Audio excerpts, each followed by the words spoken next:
आज आपण करणार आहोत वालाची उसळ। त्यासाठी लागणार आहे साहित्य: वाल जे अर्धे अधिक मी शिजवून घेतले आहेत, एक शिटी काढून। त्यात फ्लावर मिक्स करायचा आहे। फ्लावरऐवजी तुम्ही बटाटाही वापरू शकता। नंतर तेलाची फोडणी द्यायची।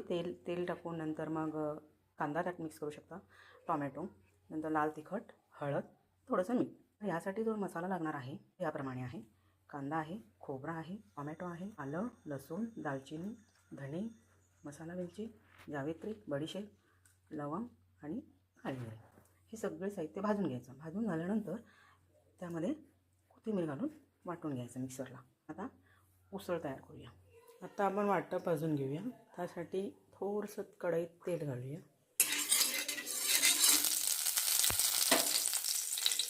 सुरुवातीला कांदा टाकूया, नंतर परतूया कांदा, नंतर त्यात थोडंसं खोबरं मिक्स करूया।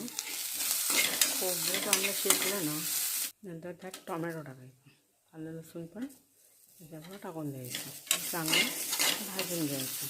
थोडंसं तेल जरा थोडंसं टाकू शकता तुम्ही। मसाले टाकून घ्यायचे: मसाला वेलची, दालचिनी, नंतर धणे, 2 चमचे धणे असतील, जावित्री, 1 चमचा बडीशेप घेतली होती आपण, हा लवंग घेतल्या होत्या, आणि काळी मिरी मिक्सरच्या भांड्यामध्ये घेऊन त्याच्यावरती कोथिंबीर टाकायची आणि मग ते सर्व वाटून घ्यायचं। तेल टाकलं आहे, कांदा टाकूया, टोमॅटो टाकून